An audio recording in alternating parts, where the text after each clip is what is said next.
على الشريك ديالو الذي يتمثل بلقاء هذه الغيبة. نسأل الله سبحانه وتعالى أن يكون دائما في مستوى المطلوب من العطاء وخصوصا القوى الاقتراحية. بالنسبة لهذا النقاش اللي مفتوح، احتفالية بجمعية الشقائق دايرين واحد الخلية اللي تتفكر في هذا التعديل ديال المدونة وفوق إنضاج مذكرة إن شاء الله تعالى في هذا الاتجاه. الكلام ديالي غادي يدور حول 3 ديال الحوايج أساسية، وأن المطلوب هو التعديلات. والتعديل ليس هو مراجعة أو تغيير جذري في الأسس نتاع المدونة. وانا اذكر بان السياق مختلف 180 درجه على السياق اللي كانت فيه الخطه اللي عارفين حضور كاملين. فالسياق مختلف، كان تقاطب كبير حول المرجعيه، هذا السياق مختلف بزاف. في التعديلات اذا كانت هناك تعديلات غادي تكون في اتجاه تجويد ديال المؤسسات ديال الاسره، تحسين ديال المؤسسات ديال الاسره، ضمان ديال الحقوق نتاع جميع المكونات تاع مؤسسات الاسره، الاستقرار ديالها، وخصوصا تشجيع على تاسيس مؤسسات الاسره. فإلا كان شي تعديل غادي يمشي في هذا الاتجاه، مع الاخذ بعين الاعتبار الملاحظات الملموسه اللي تعينها يعني المكونات تاع المجتمع المدني، خصوصا في مراكز الاستماع اللي عندنا في الجمعيه ديالنا ولا الجمعيات الاخرى اللي تنتعاملوا معها. هناك مشاكل حقيقيه في التنزيل، في التطبيق، في المنظومه، في القراءه ديال النصوص. كاين مشاكل حقيقيه وما ندخلش في التفاصيل لان هذا الشيء ربما يجي في المذكر. مساله اخرى، وهذه في الحقيقه هذا هو خطاب الذات، يعني المنطلقات ديالنا حنايا اساسا في التشريع ديالنا وفي القانون ديالنا باعتبار يعني المرجعيه الاسلاميه، هذه لا نقاش فيها، ولكن خاصنا نوسعوا نفتحوا دماغنا شي شويه. هذه المرجعيه الاسلاميه اللي حنايا تنطلقوا منها، راه كاينين في وسط المرجعيه الاسلاميه كاين شهادات متعدده ومختلفه، كاين الشهادات المقاصديه ديال الدكتور الريسوني وغيرها. فاذا خاص تكون عندنا سعه الصدر باش اننا نسمعوا الشهادات ونشوفوا ديك الشهادات اللي يمكن تحقق المصلحه الفضلى للاسره والمكونات ديالها بدون ما يكون عندنا قضيه غلق. لان داخل المذهب المالكي هناك اختلافات، ولما لا حتى في المدونه راه كاين الشهادات خارج المذهب المالكي، فتكون عندنا هذه سعه الصدر. وهذا الشيء للاسف غادي نقولوه بكل وضوح حتى في النقاش ديالنا مع الاخوان ديالنا حنايا من الشركاء جمعيه الشقائق، عضو منتدى الزهراء. منتدى الزهراء انتم عارفين انه عمل تخصصي ديال حركه التوحيد والاصلاح داخل يعني بعض الاطارات والعلماء في حركه التوحيد والاصلاح. مازال عندنا اجتهاد يعتقد بانه امر قطعي، وهذا راه نقاش، ويتهم من يناقش هذا الراي بانه ما عرفتش شنو، انه خرج على المرجعيه ولا شي حاجه.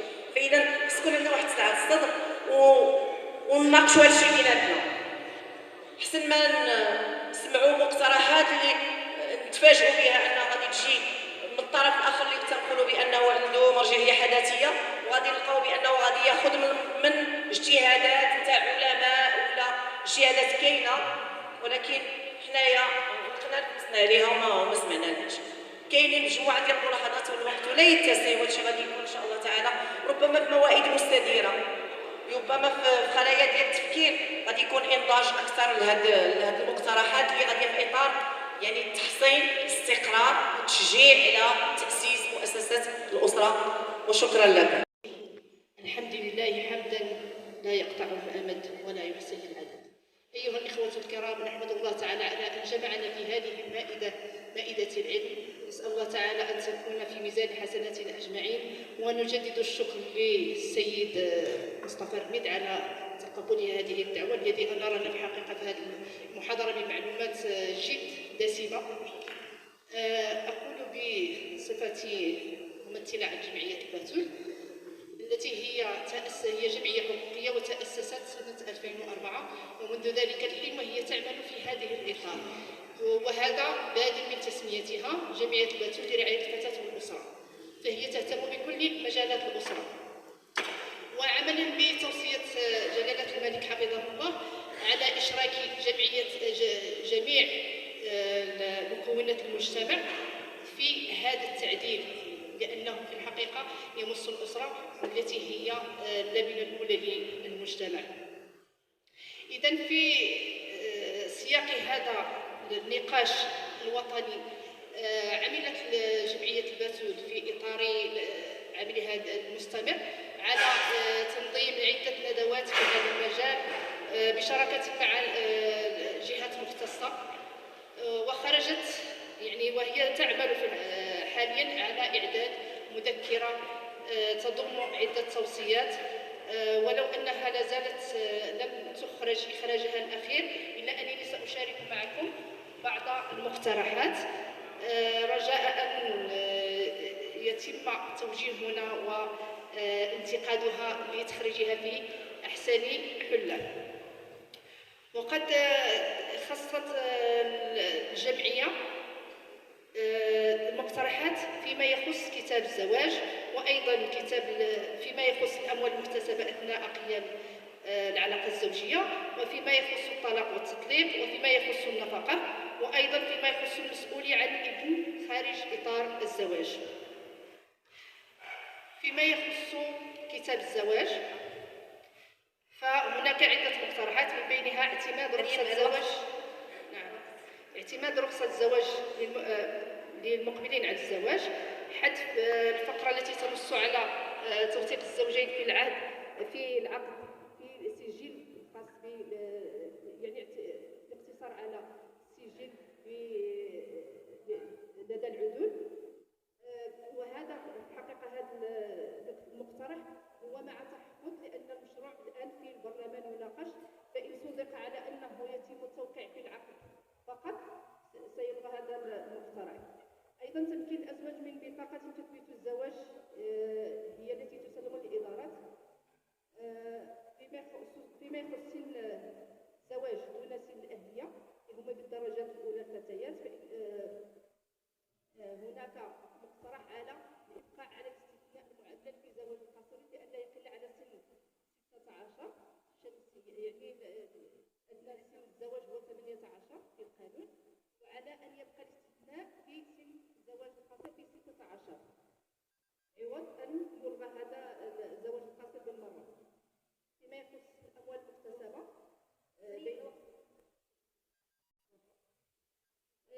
بقي أن أذكر بنقطة ذكرها الأستاذ الفاضل فيما يخص ابن خارج إطار الزواج، فإننا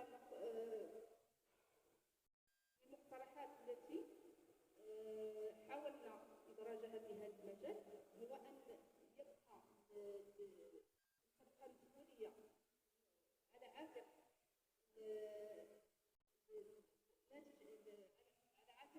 طرفين التي يجعلهما هذا الابن، مع نفقة خاصة لهذا الابن تسبب في هذا دون إثبات نسبه.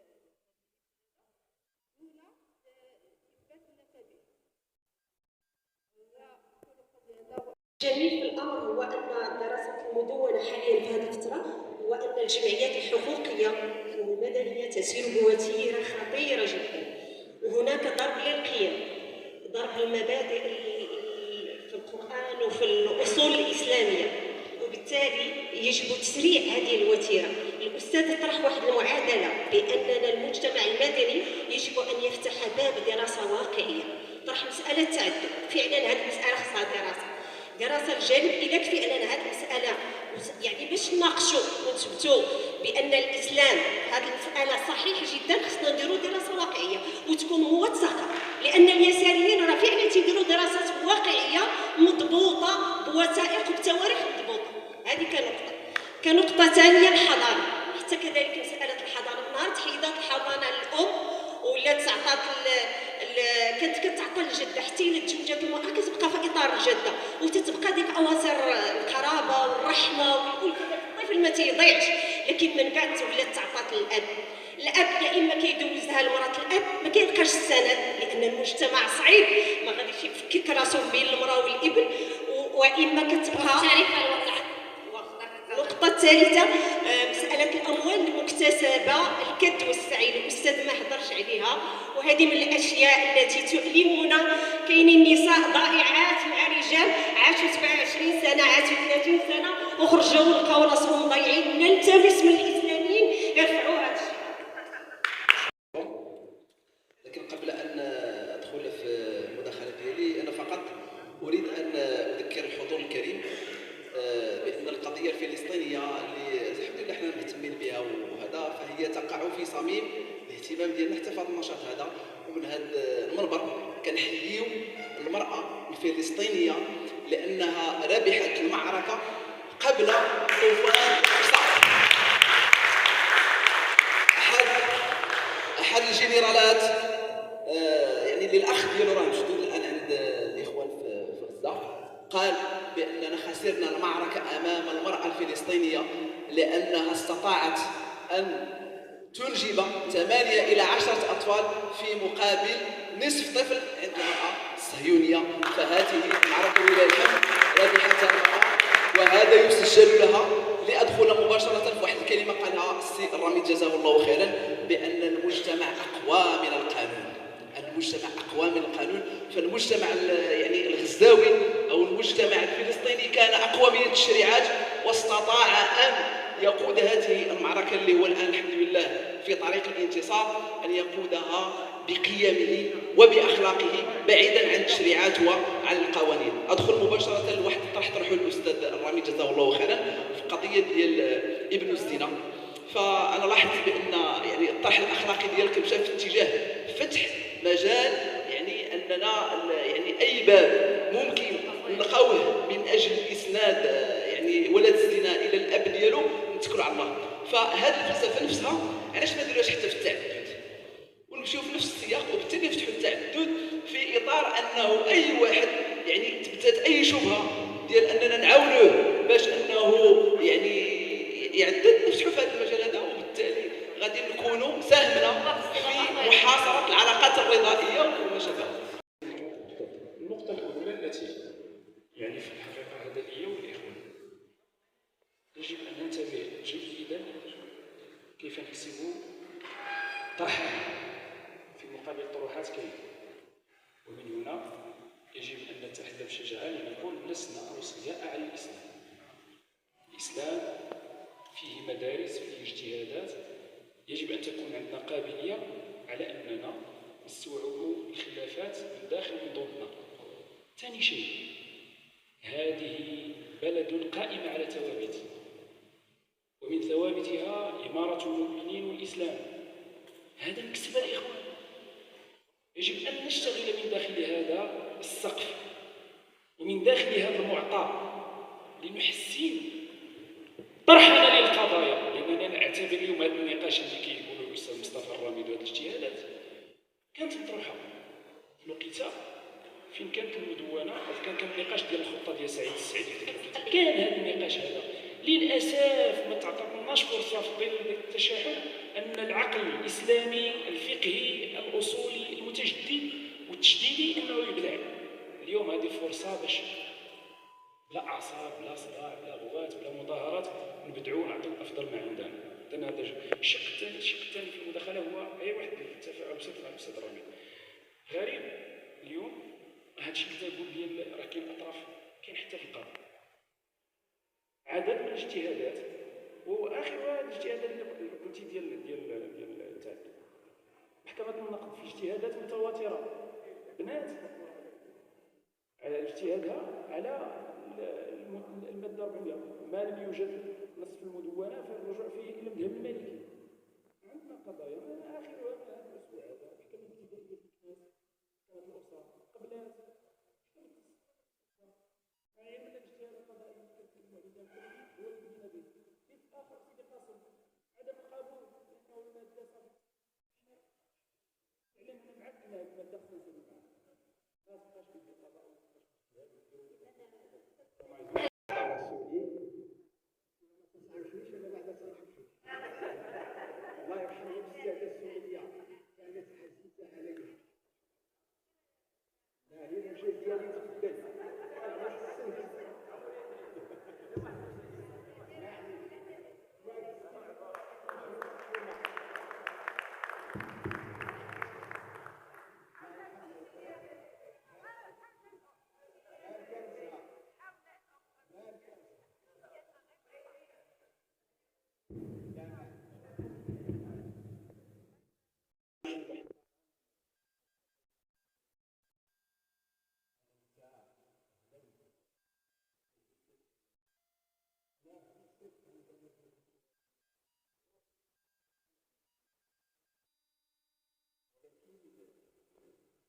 من هذا المنبر كنبغي نشكر الأستاذ مصطفى الرميد على أنه جا قرر أنه يضحي بالوقت ديالو باش يشرح لنا النقط التي تتطرق إليها مدونة الأسرة اللي أنا خصوصا الجيل ديالي مهتمين جدا باش نعرفوها، وكنشكرك أنه وصلت لنا المعلومة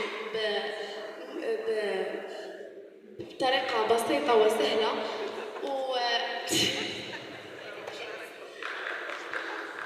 رسالة وصلت وكنتمنى تعاود لنا هذا اللقاء. شكرا. بشحال هادي كنا كنسمعوا مدونه ولا كيفاش كيفصل طريقته، يعني حاولتي تعطينا النقط الاساسيه في هذا التعديل هذا، الله يجازيك بخير. كنتي قبيله تكلمتينا على واحد النقطه ديال انا بغيت نتكلم على السير القانوني ديال بالنسبه للقصير. فكيما تكلمتينا قبيله على التعدد وقلتي لنا شنو اولى ان الرجل يدير تعدد ولا يمشي يدير واحد البيت خارج يعني نطاق الزواج، فعلاش واش دابا انا كنشوف واش كاينه شي بنت قصيره يعني في حدود 18 سنه، واش هذا سن قانوني بالنسبه للقصير؟ دابا 13 عام ما بقاش قصير، اللي كنشوفوا دابا حاليا في هذا الجيل دابا راه 13 عام ما بقاش قصير، تنشوفوها يا اما تتمشي مع كتهرب كما كنقولوا بين قوسين يعني بحال تيلا القادر فيها هذا الزواج هذا، فهي كتمشي بلا ما نفصل في هذه النقطه هذه. وبالتالي انا تنقول حاولوا تعيدوا النظر في هذه القضيه ديال 18 سنه، هذه راه رشيده ماشي قصير. والسلام عليكم.